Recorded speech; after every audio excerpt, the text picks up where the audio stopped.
Les États de la CEMAC s'étaient engagés à faire coter sur le marché financier sous-régional un certain nombre d'entités publiques. Question de stimuler ce marché et permettre à celui-ci de jouer pleinement son rôle au cœur de la création de la richesse dans cette vaste sous-région.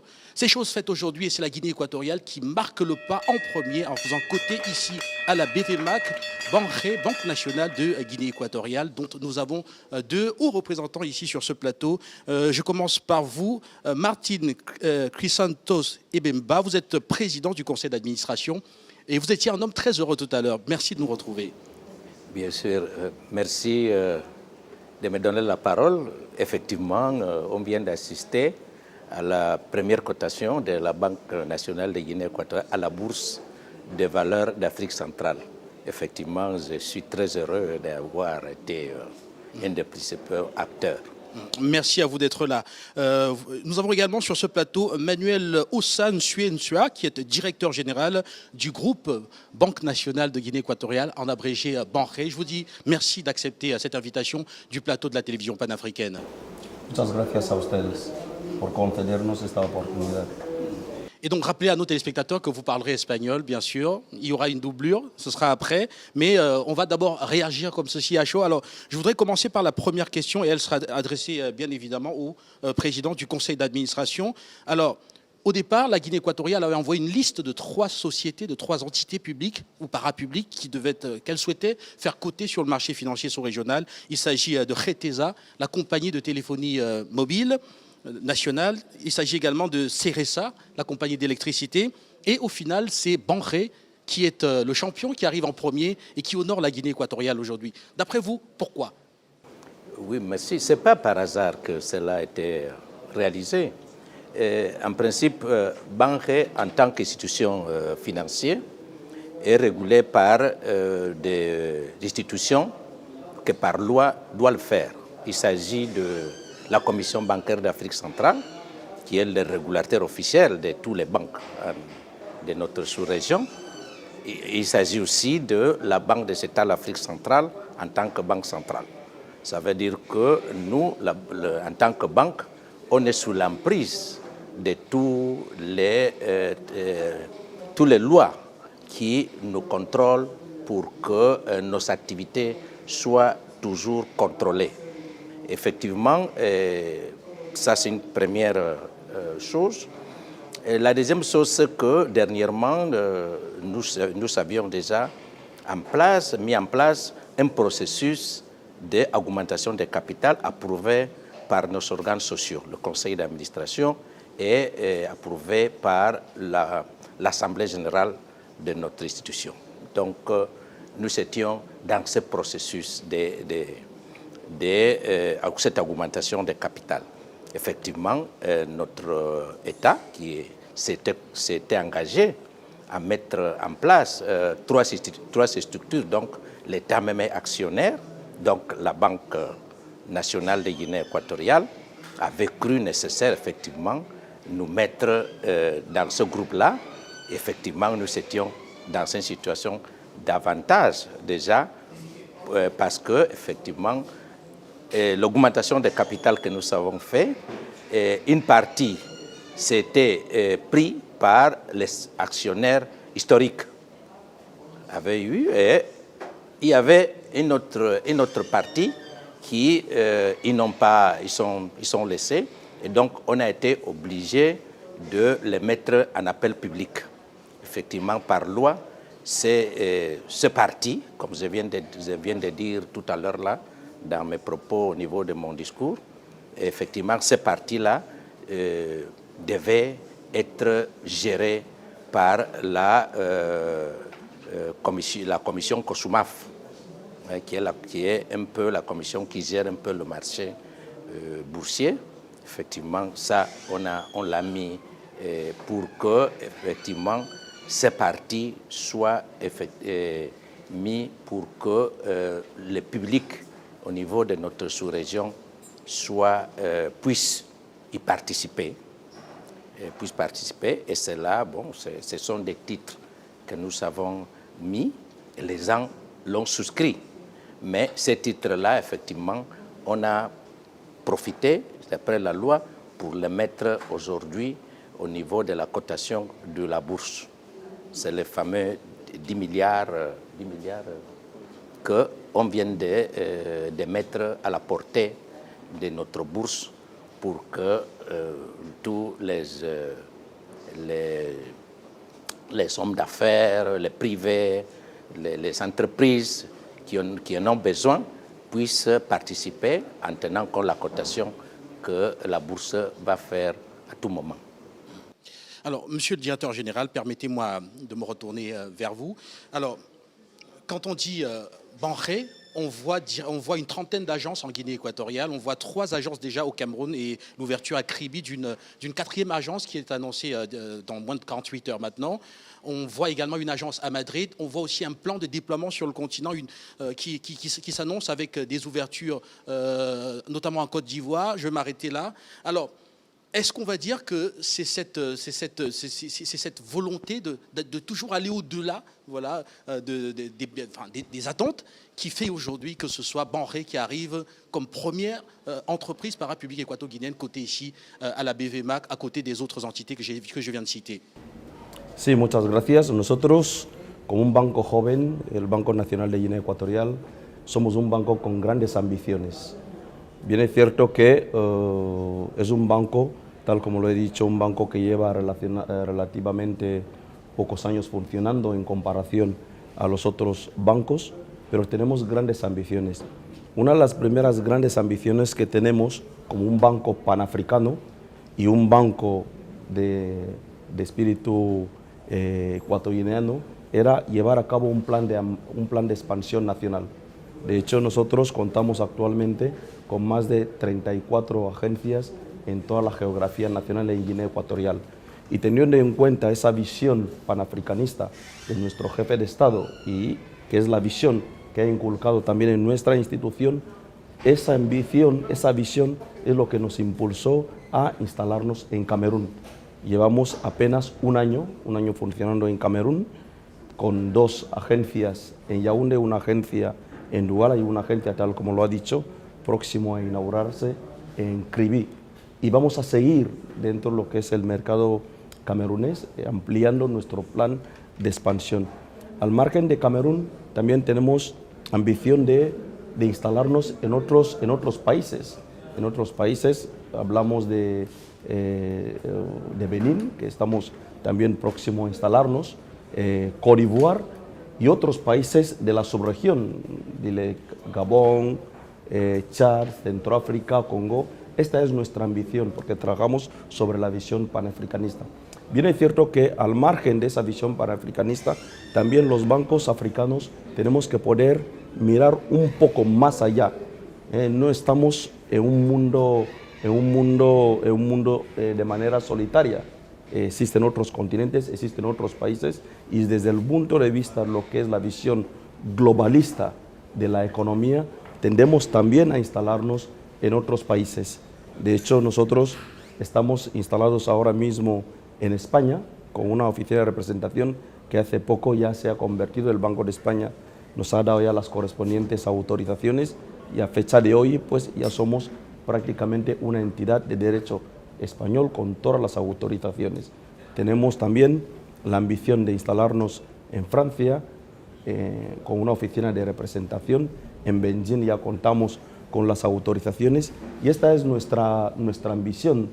A pesar de ser un banco joven, seguimos con esa ambición y vamos a seguir trabajando en eso, pero sin dejar de lado lo que es el espíritu panafricanista. El hecho de que nosotros, tal como lo ha señalado usted, de que Banré fuese la primera empresa en cotizar en la bolsa en la subregión, viene cierto, tal como lo ha explicado mi presidente, nuestro gobierno pues seleccionó 3 empresas, GETESA, SEQESA y Banré.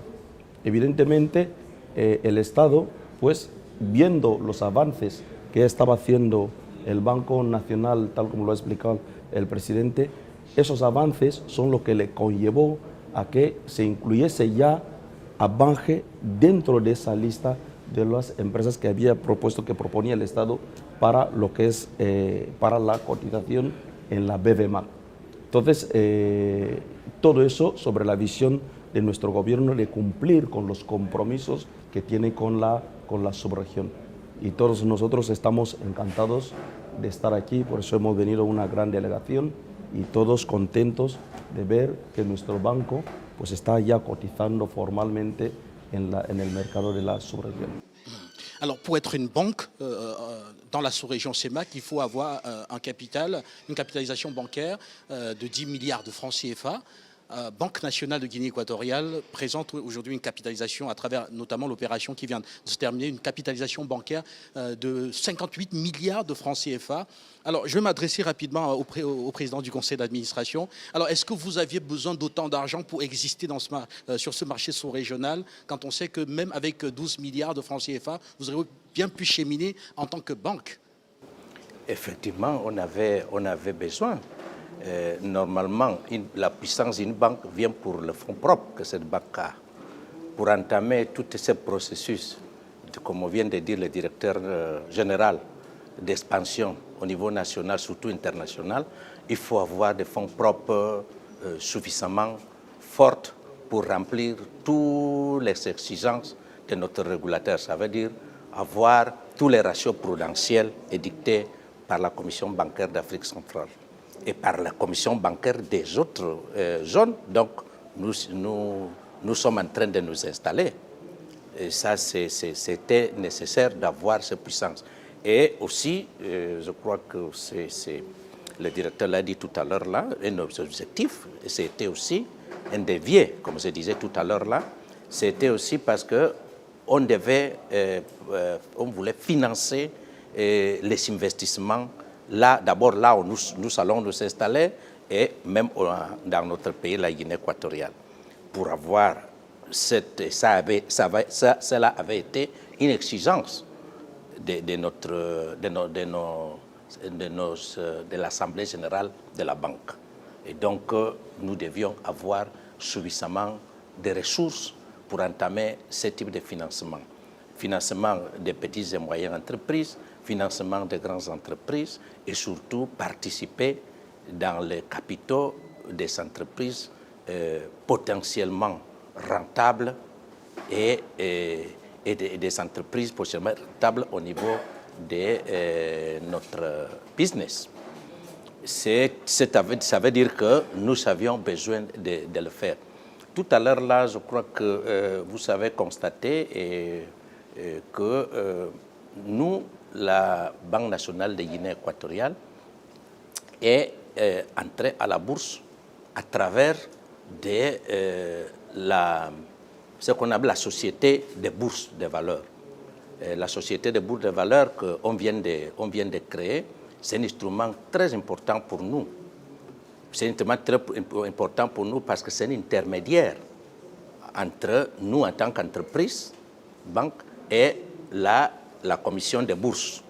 C'est intermédiaire. Et la commission la société des valeurs qu'on vient de créer, c'est cette société-là qui a aidé effectivement en union avec la société des bourses, une société des bourses de valeurs du Cameroun, qu'on a travaillé ensemble pour essayer de gérer cette opération de notre intégration ici. Et cette société est en train de travailler maintenant en Guinée équatoriale, d'abord pour aider les autres, comme vous venez de dire, les autres deux prétendants que l'État équatorien avait mis en place, ça veut dire Hetesa et Sehesa, est en train de les aider comme en tant qu'arrangeur, comme on appelle, pour essayer de les acheminer à pouvoir remplir toutes les conditions pour que les actions aussi puissent être cotées en bourse.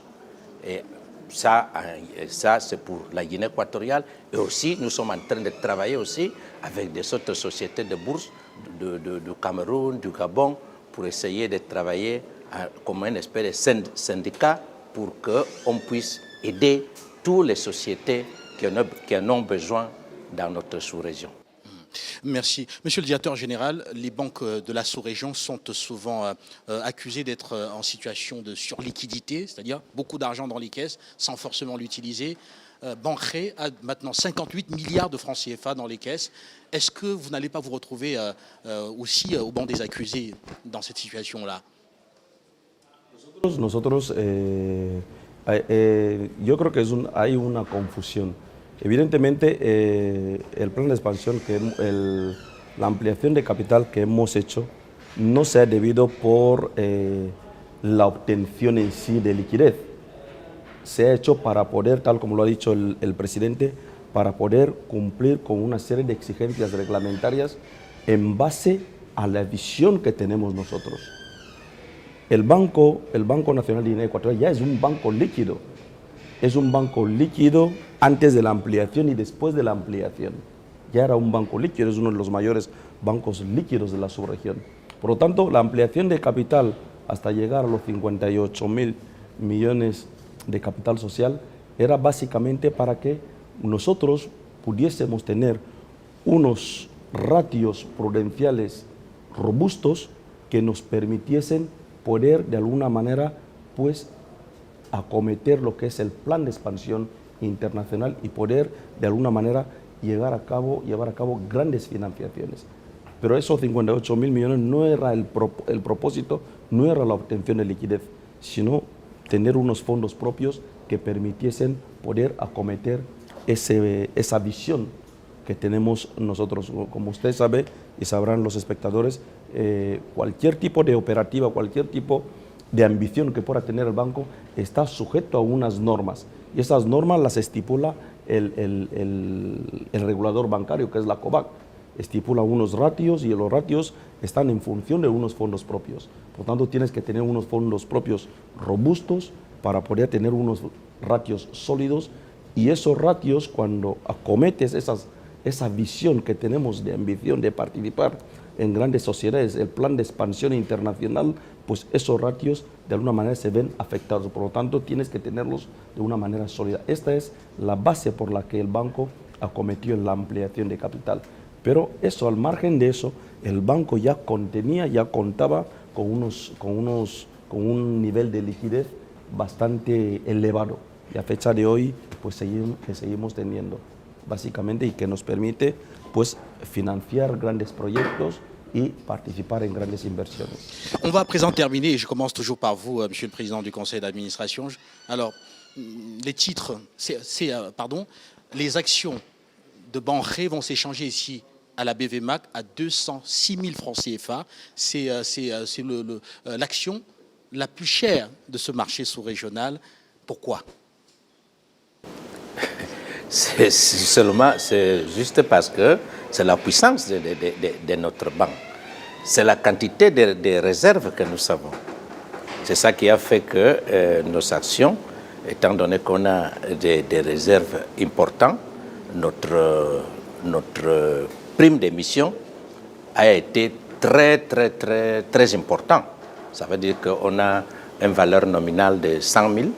Et comme vous savez constater, on est en train de le coter à plus de double. Mais quand vous regardez un peu toutes les réserves que nous avons, vous allez vous rendre compte que c'est même plus, on va au-delà.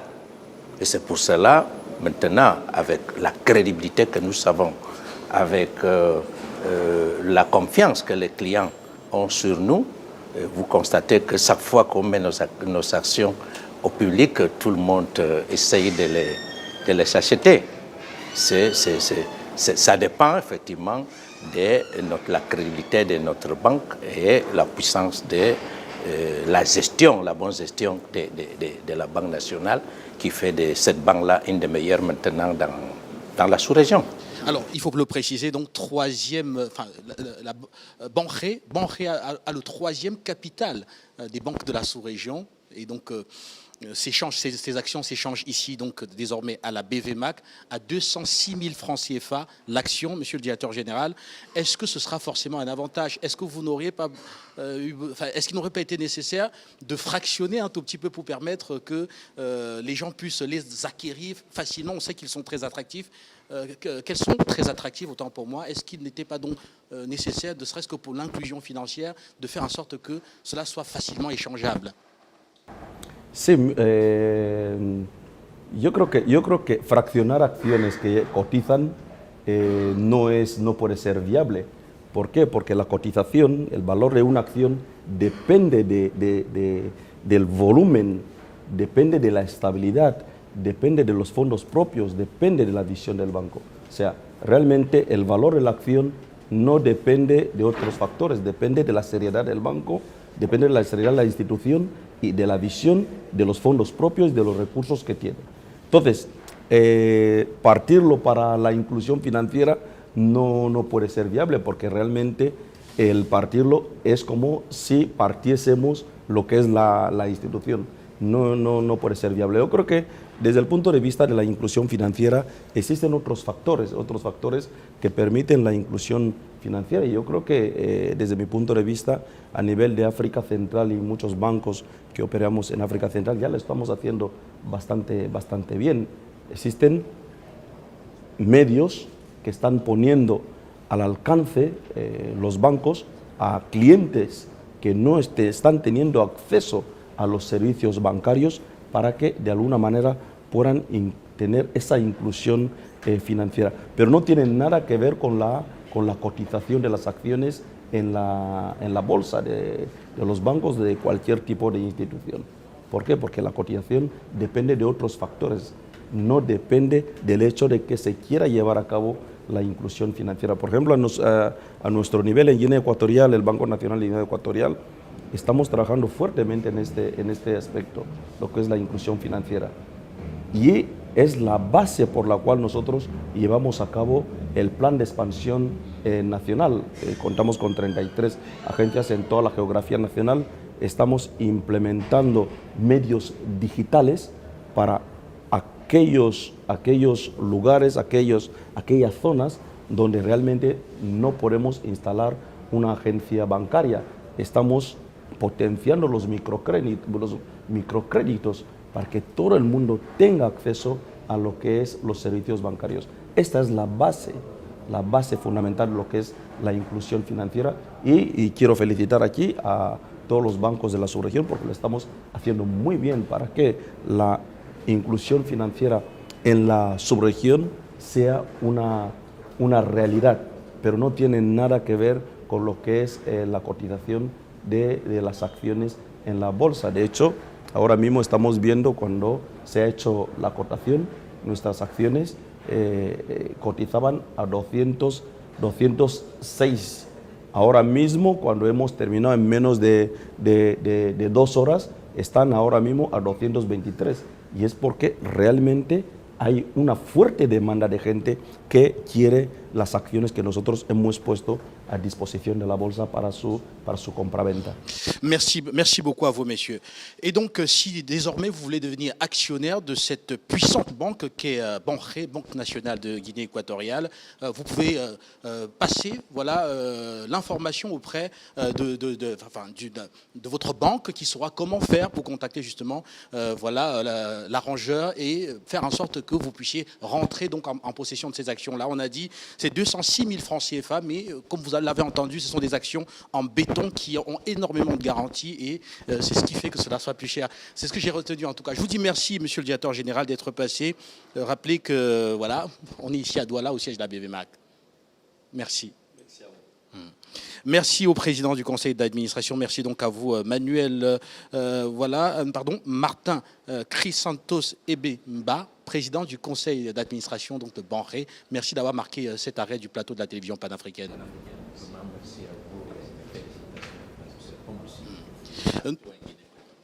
Merci beaucoup. Et Et donc, on va également remercier dans le cadre du Conseil africain des médias la RTVGE qui est également venue sur ce plateau, tout comme Asonga, radio et télévision qui étaient également là. Merci aussi au personnel de Banré qui sont venus sur ce plateau assister à cette production tout à fait spéciale. Quant à moi, je vous dis à très très bientôt, toujours sur les antennes de la télévision panafricaine Afrique Média.